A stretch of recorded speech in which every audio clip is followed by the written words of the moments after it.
Yeah. But I don't think it's that high. Or that like their driver didn't have a good day. Yeah. Twitter liked it for the most part. Good. I think it was good. Yeah.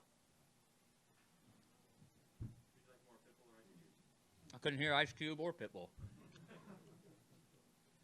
I was behind the stage for Pitbull and I was earplugs for the Ice Cube. I never got out of the car. I'm telling you, man, you're missing your chance here. I've moderated enough, but I know Racing Comp is going to do this. All right. We got lots of cookies. Deal with me.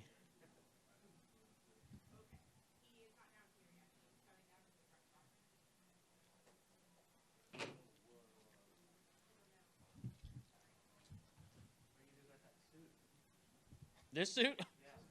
I can't talk about it right now.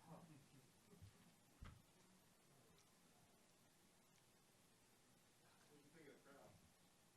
Awesome. Yep. I couldn't do it in the past 4 days and not see something on NASCAR on the city. That's good. Good all-around success, I think.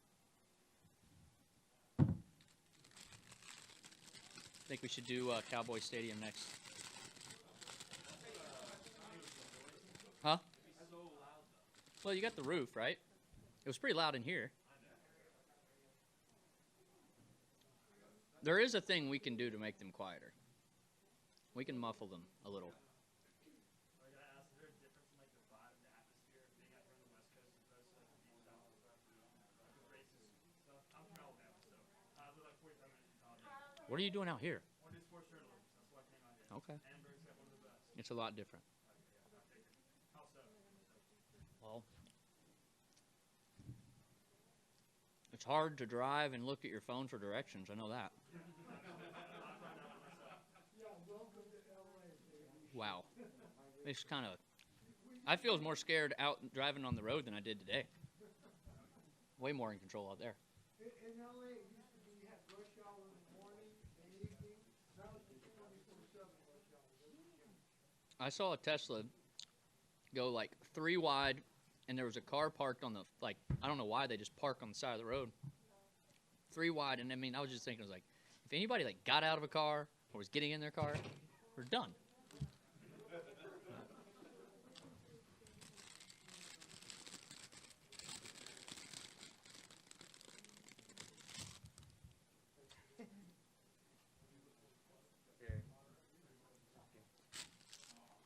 I'm good.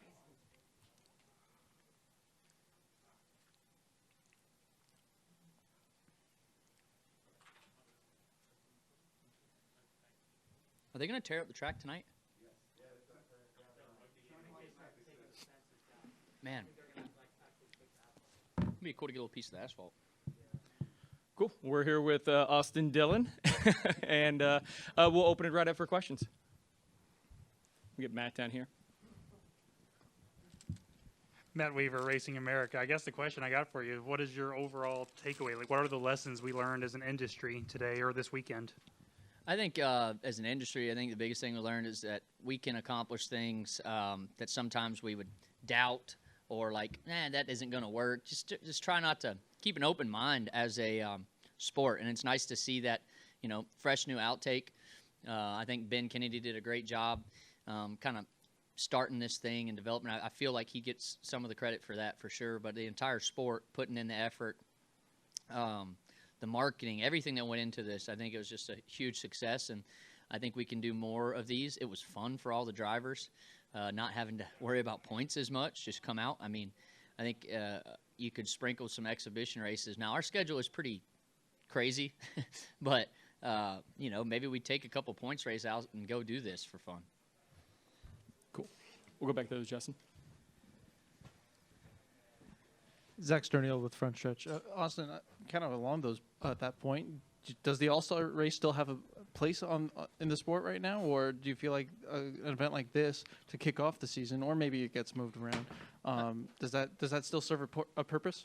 Yeah, I think All-Star race is a good idea for something like this. You know, I mean, I think the All-Star race was kind of tough last year at Texas, but this is cool, something different, and I think it could work as an all-star format for sure, going to some new venue that we put a lot of effort into and go have fun.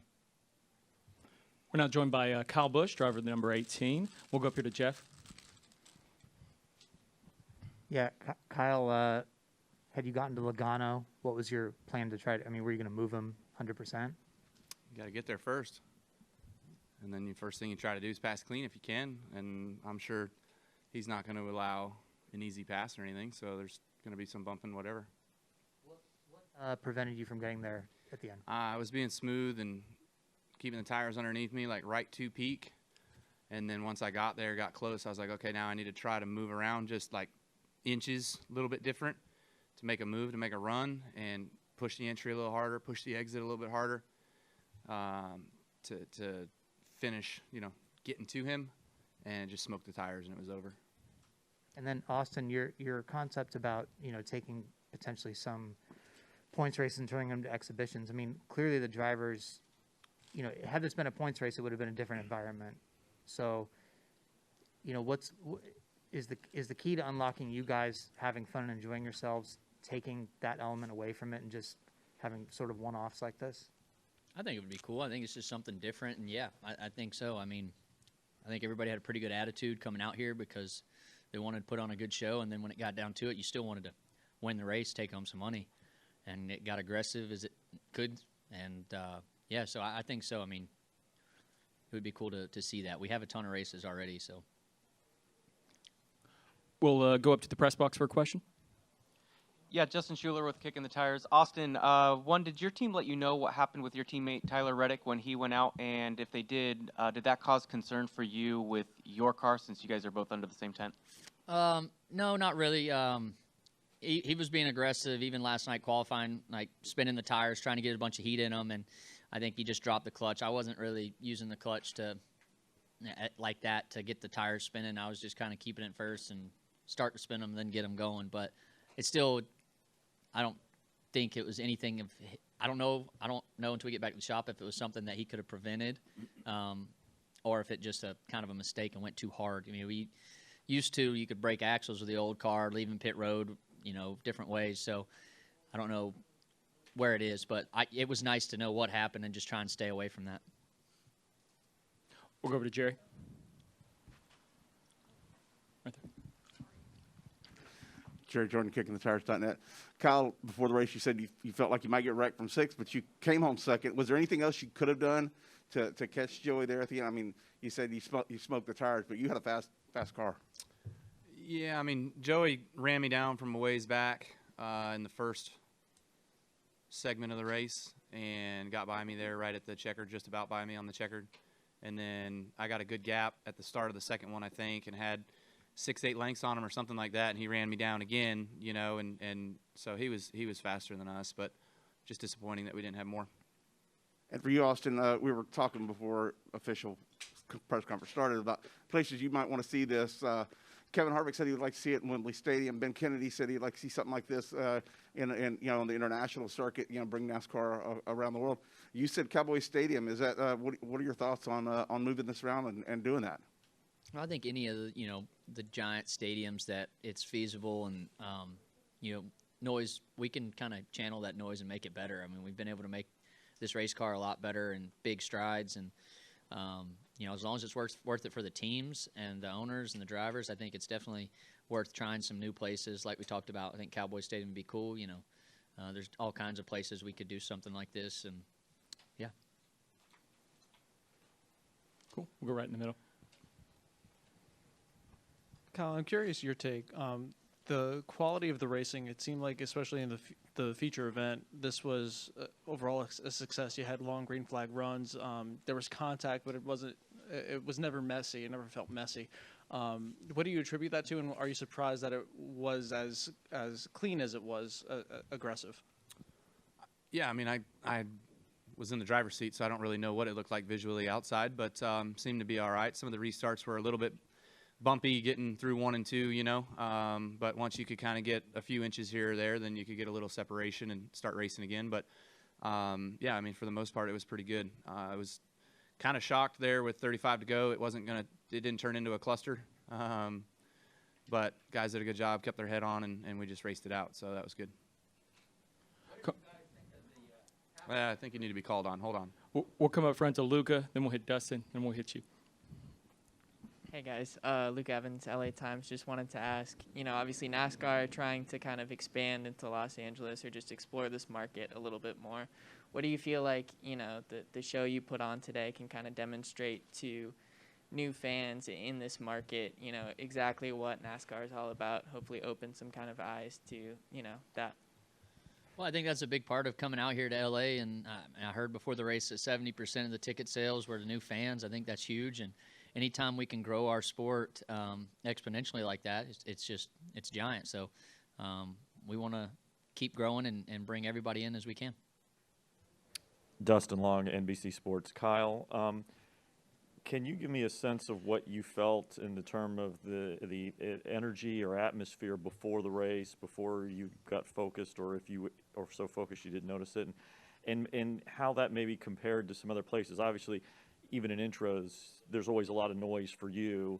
There certainly was, but just what you felt about the noise and the atmosphere and kind of how you registered it today. I thought it was great. It was really, really cool. I don't know if it had anything to do with, which I believe it did, the stadium aspect. There's fans coming from this way, where it's not just a mile and a half where it's, right there. So you definitely had more of a roar. I felt like during the national anthem, she did a great job singing it, and all the fans were really amped up on that. And then it was over, then the flyover. I mean, it was pretty electric. It was really, really cool to hear that. It was definitely noticeable from my vantage point. There was a rowdy group in turn 2. They were having a good old time over there, so I think they were entertained. Yeah, Larry Stewart, Southern California News Group. What do you guys think of the halftime break? I mean, for us, it was fine, good. Take a second. The tires were smoked after about 75 laps right there, so they were about to go off in the first half, and I pushed mine a little bit harder in the second half, and they burned off. So definitely was warranted. I felt like that was actually a really good distance. So they hit right on that also for a race in this such. Yeah, I think it was perfect amount of laps, and I think any more than that, you would have had to change your setup to for the long haul more, because you're right there on air pressure trying to make it fire off so you can get in line or go low and just try and manage it for a couple laps and be better at the end. So I think we all probably thought there was going to be more cautions at the end, and or like Kyle said, you just get right on the edge of that right rear tire or whatever, and you're done. Get right here in the middle, and then we'll do Matt and Jerry, and then Bob. Joey Vaca, Cronkite News. Building off the question of coming into the LA market, what do you think it means for the sport to come into a building with such a rich sports history? I'm going to argue the question here because we've been in LA since 1997. So I think that gets forgotten about. And I love California Speedway. Fontana is a great racetrack. It's a little outside of town. It's a little spread out with the 2-mile racetrack, but us drivers really enjoy going out there and racing and at higher speeds like that. So let's not forget that, please. But, coming into L.A., if that's how you want to term it, then, I felt like it was a huge success. I felt like it was a huge chance. Ben Kennedy and the guys at NASCAR really, really were – if this didn't work, it was going to be ugly, But I'm sure they're taking a huge sigh of relief and a big high five because it was a big success. Yeah, I agree. Cool. We'll go with Matt. Oh, I forgot the sports history. Very cool when you come down. That's what you're asking too about with the torch, the Olympics, all that. I think it was cool. I took a picture under that. I don't know how to say it. Peristyle. Peristyle. Yeah. I took a picture of that and just kind of. What's the number on the right side of that mean? There's a clock on one side. What's the number on the other side? It is not 50 degrees. Yeah. Okay. That might be the water temperature of the pool outside. Yeah, very cool. The sports history. I'm a huge sports buff, and it's cool. Matt Weaver, Racing America, for both of you guys. This kind of felt like the start of a new era for the sport with the next-gen car here at the Coliseum. A lot of changes to the schedule the last couple of years, dirt, now a quarter mile. Are you guys content with the way the Cup Series schedule, the dynamic looks, or does this car represent the opportunity to do things that we can't even imagine or think of right now? And what could those things be? Should we be doing more innovative things? I think we're doing our job right now. I mean, it's pretty innovative, and we're doing some cool stuff that kind of brings you back to your short track days. The format of this was nice. No, not a whole lot of practice. You had to come here and do it, qualify, race. That type of stuff brings you back to like your Saturday night short track. Get to the track, you get a little bit of practice, heat race, and enjoy it. So that was cool, and I think that's great. As long as we don't jump these things, I'm good. I did that recently. We'll go to Jerry and then Bob. Jerry Jordan kicking the tires. I got to follow up. I noticed something throughout all the races is the handling of the cars. You guys, leaning on each other. People are standing in the throttle. Y'all are able to steer out of that a lot. What is it about that the car, the steering setup, that you guys aren't spinning around like we've seen in other tracks in the past? I don't know what exactly it is, really. The old. I don't know if the old car would have been applicable for this track. I say that because like the tires skinnier on that car. It's got a solid rear end axle housing in it, so you'd wheel hop getting into the turns. The turning radius of that car, I don't know if it would have.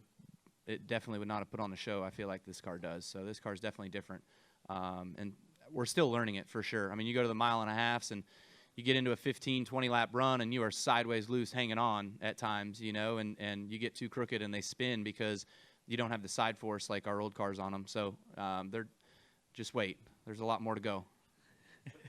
I would agree. I think this worked out perfect for the car. I agree with him too on like the old car probably wouldn't have turned ever. You'd just wall road. I don't know. It would have been tough to make it work here, but yeah, it was perfect for this. Go to Bob. Bob Packers, Fox Sports. Austin, Tyler broke his transaxle, I guess, when he hit the clutch, trying to warm up his tires. We went over this, Bob. Oh, you did? Yeah. Okay. So you're not worried? Were you worried about it? The guys that warned me about it, but he was pretty aggressive all weekend on getting heat in his tires, and he did a good job of that. I just feel like once they told me, I mean, I was already aware of it, but I wasn't spinning my tires with the clutch. I was kind of just waiting until the RPM came up, then really hammer it instead of dropping the clutch to make it happen. And I kind of got lucky, I guess, but I never really was that aggressive, I bet. Good one. We'll come up front. 14 had that happen too as well, correct? Similar. Yeah. So we might have to look at the parts too. Hey, MJ Newsom, USC Annenberg. Obviously today was a much smaller track than you're used to driving on. It's like, how different is the approach going into a race like this than the tracks you're used to driving on? The teams, I think, is the biggest thing. Obviously, just car setup and what you can do with the car to make it drive well here, make the tight radius of the turn versus anywhere else, really. Even Martinsville, I think it's probably pretty different then. For me, guys, I'm sure there's some of them out there that got on iRacing and looked at it. I just kind of watched a couple videos of the track and what it looked like, and then a couple iRacing things, and I don't think they have the iRacing thing scienced out. It was a bit of a cluster on there, but felt like coming in here off the truck, we were okay. We made good speed right away. Some other teams struggled a little bit more. Even in our own house, had a struggle. Except 19 was way off. So definitely some little things on the setup sheet can certainly make for a big difference on the track. Yeah, I feel like our simulator at Chevy was really good. We spent some time on it, and were able to learn a little bit and bring it here, which was really nice. And then, yeah, I watched Bowman Gray videos. Got to give a shout out to Winston-Salem, North Carolina, and Bowman Gray, and love that place. It's the only thing probably close to this. We'll take one final question in the back. Alan Bailey, ARN. So we're coming back here to Auto Club Speedway in a few weeks here, guys, and there's, I guess, speculation and uncertainty if that track is going to stay a 2-mile track or be converted into a half-mile Martinsville-Bristol hybrid. As drivers, which would you guys prefer? Would you prefer the half-mile conversion or the 2-mile track? I think after what we saw today, the answer is probably yes. I would prefer the 2-mile, but I guarantee you it's getting cut up. No question after what we saw today. Yeah, I mean, Kyle and I both know that Fontana's an awesome track. It's a driver's track, and I mean, I think they'd have to go through a repave to keep it that way. For these cars, it's going to be, they've already grinded it to nothing pretty much down the backstretch. And but obviously this car puts on a good show at short track, so that's good. Kyle, Austin, thank you very much. All right.